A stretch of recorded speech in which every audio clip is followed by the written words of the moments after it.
C'est un séisme politique au sein du régime RHDP.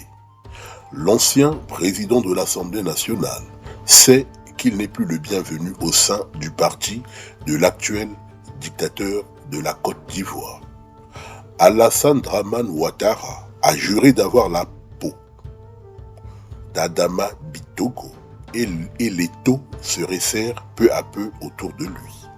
Certains de ses proches ont été retrouvés morts dans des conditions non élucidées et d'autres font l'objet des poursuites judiciaires, dirait-on, d'une justice aux ordres. Yvette Kwame, le DAF de Sénégal, est actuellement en exil. Il a été condamné par la justice du clan Ouattara. Guy Roland Opi, le comptable personnel d'Adama Bitogo, a été retrouvé mort dans des conditions troubles et troublantes. Il y a quelques semaines encore. Certainement, il en savait trop. Lisa Sarr Bitogo, la fille d'Adama Bitogo, a été convoquée et auditionnée pendant près de 6 heures par les enquêteurs du pôle économique et financier du tribunal de première instance d'Abidjan Plateau. Dramane Bitogo, le frère d'Adama Bitogo, a également été convoqué et entendu par les enquêteurs dans le même dossier. Salif Bitogo, frère d'Adama Bitogo, a été convoqué et auditionné par la justice ivoirienne dans la même affaire que sa nièce Lisa. Mamouni Bitogo, frère d'Adama Bitogo, est soupçonné de blanchiment d'argent et d'autres affaires louches, mais il n'a pas été encore convoqué par la justice. Cela ne serait tardé. Si l'ancien président de l'Assemblée nationale, Adama Bitogo, tient à sa vie, il devrait se mettre volontairement en exil. Sinon, il verra son immunité parlementaire levée et sa sécurité physique en danger. Une fin tragique comme celle d'Ahmed Bakayoko n'est pas à écarter. Adama Bitogo, qui avait appelé Guillaume Soro à libérer le tabouret, doit se mettre à l'évidence de la nature cruelle du pouvoir d'Alassane Dramane Ouattara.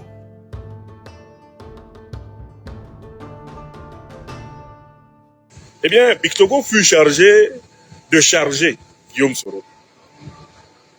Et voici la formule triste, toujours en rapport avec les muscles fessiers. Parce que tout ce qui trotte dans le cerveau de Bitogo est en rapport avec ses fesses. Voici la formule que le renégat trouva utile d'utiliser. Celui qui n'est pas d'accord avec les idées du président libère le tabouret. Soit on s'aligne et on obéit aux idées du président, soit on libère le tabouret. Le tabouret, c'était le perchoir de l'Assemblée nationale de Côte d'Ivoire. Donc Guillaume Soro est l'un des rares présidents de l'Assemblée nationale à avoir fait un usage authentiquement démocratique. Adama Bitogo est donc chargé par les caciques du régime d'Alassane Dramane Ouattara de chasser Guillaume Soro de la présidence de l'Assemblée nationale parce que celui-ci souhaite que l'Assemblée nationale s'investisse dans la libération des prisonniers politiques, dans la réconciliation nationale et dans le pardon.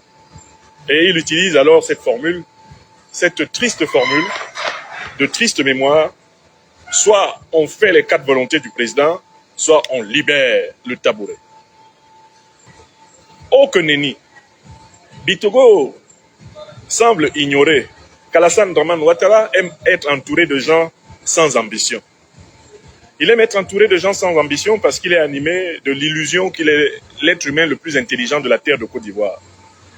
Ouattara adore la compagnie des médiocres parce que parmi les médiocres, il est nécessairement le meilleur puisqu'il est le meilleur des médiocres.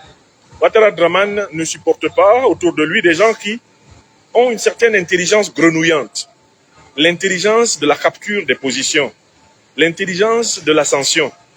Alassane Ouattara aime que tout le monde lui doive son existence politique autour de lui. Il n'aime pas ceux qui grouillent pour se créer eux-mêmes des places. Bitogo a donné l'impression qu'après Alassane Dramane Ouattara mort, il pouvait être parmi ceux qui aspireraient à incarner la continuité de l'abominable régime du RHDP. Ce fut son erreur fatale, ce fut son erreur mortelle. La même erreur qui fut commise par Amadou Gon Coulibaly à ses dépens, la même erreur qui fut commise par Ahmed Bakayoko, le Golden Boy, à ses dépens. Cette erreur a été ouvertement commise par Adama Bocho Bictogo. À partir de cet instant, sa chute était programmée. Et c'est avec beaucoup de commisération que nous observons que nos prédictions, nos prévisions sur Bictogo s'accomplissent. Alassane Ouattara a réchauffé un vieux pneu crevé de la Ouattari. Le Premier ministre détourneur, flagorneur, fabricant de fonds spéciaux cachés dans les paradis fiscaux, Patrick Hachi. Alassane Draman Ouattara a ramassé ce pneu crevé et l'a mis à la tête d'une assemblée nationale qui ne sert à rien, uniquement pour humilier Adama Bictogo et lui dire merci à la manière de la Ouattari, c'est-à-dire en le giflant d'une manière sonore. Voilà donc le tabourettiste qui a été tabourettisé. Je recommence une deuxième fois. Voilà donc le tabourettiste Adama Bocho Bictogo qui a été tabourettisé. Une troisième fois, puisque je suis à Bamako, sur la terre de l'homme à la parole orthogonale, le général docteur Premier ministre Abdoulaye Maïga, une troisième fois. Voici donc le tabourettiste Adama Bocho Bictogo, désormais tabourettisé. Nous créons un verbe, la tabourettisation. Il a été correctement tabourettisé. Le voilà donc contraint à libérer le tabouret qu'il croyait avoir conquis à tout jamais. D'où on doit conclure qu'Adama Bictogo est une figure contemporaine de Judas Iscariote, le traître biblique, celui qui livra le Christ en pensant que le Christ échapperait en tant que fils de Dieu et que lui empocherait tranquillement les 30 deniers de la trahison, avant de se rendre compte que sa livraison était en réalité une auto-livraison et de se pendre en jetant les 30 deniers dans le temple. Politiquement, on peut dire sans risque de se tromper que Adama Bocho Bictogo s'est pendu. Il s'est politiquement pendu puisqu'il a réussi à énerver Ouattara et qu'à partir de cet instant, Alassane Dramane Ouattara, chaque fois qu'il voit Bictogo, il a un mot qui se prononce dans sa tête, c'est le mot Ivosep. Ivosep.